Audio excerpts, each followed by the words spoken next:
Assalamualaikum warahmatullahi wabarakatuh. Kami dari kelompok 6 yang beranggotakan Isnaini Nurmalia dengan NIM A310190191, Revi Valindra Anandari Swastihayu dengan NIM A310190192, dan Himah Khofifah dengan NIM A310190200. Kami akan menyampaikan mengenai review buku yang berjudul Tentang Kamu karya Tere Lie. Untuk detail karya sastranya, judul bukunya yakni Tentang Kamu, penulis Tere Lie, tebal buku 524 halaman dan diterbitkan oleh penerbit Republika Jakarta, serta tahun terbitnya Oktober 2016. Untuk struktur karya sastra, temanya yakni perjuangan hidup untuk menjadi lebih baik. Latar tempat berada di Pulau Bungin, Surakarta, Jakarta, Paris, London, dan lain-lain. Latar waktu dari pagi hingga malam. Suasananya sedih, haru, bahagia, dan semangat. Untuk alurnya menggunakan alur maju mundur.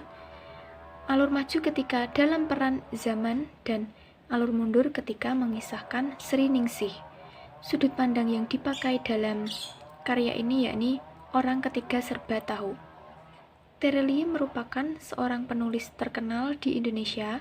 Novel yang diterbitkan selalu menjadi bestseller dan tidak mengecewakan. Novel Tentang Kamu salah satu novel Tere Lie dari 28 karyanya yang juga bestseller. Namun sayangnya, novel-novel bestseller Tere Lie memberhentikan penerbitannya karena pajak penulis yang tinggi.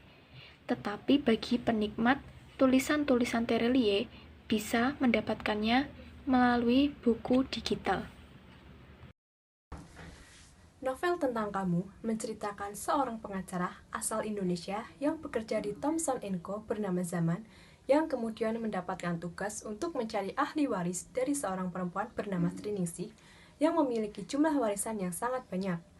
Untuk menyelesaikan kasus ini, Zaman harus menelusuri kehidupan Sri Ningsih dan hanya mendapatkan alamat bahwa terakhir dia tinggal di sebuah panti jompo di Paris, dan dari sana dia melacak kehidupan Sri Ningsih dengan bekal buku diary yang diberikan oleh petugas panti.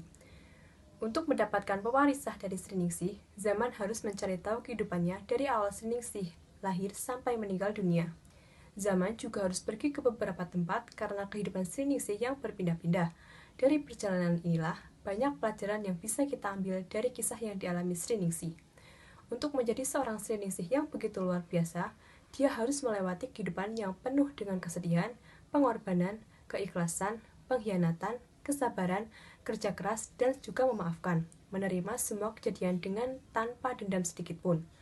Lewat buku ini, Tere Lie berhasil mengaduk-aduk perasaan pembaca, perasaan sedih, bahagia, kecewa, kesal, semua ada dalam buku ini.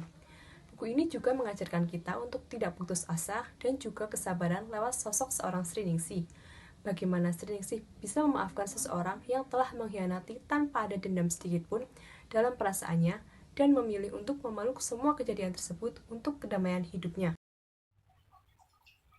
Untuk kelebihan dari buku ini adalah: 1. Gaya bahasa mudah dipahami oleh pembaca. Yang kedua, mampu membawa suasana bagi pembaca. Yang ketiga, buku ini dipenuhi dengan nasihat-nasihat yang dapat diambil dalam kehidupan. Yang keempat, mengajarkan arti keikhlasan dan kerja keras. Yang kelima, cerita dalam buku ini membuat pembaca ingin terus membaca. Sekali lagi, buku ini sangat recommended untuk dibaca. Untuk kekurangan dari buku ini hanya satu, cover kurang nyambung dengan isi cerita. Sekian dari kelompok kami. Wassalamualaikum warahmatullahi wabarakatuh.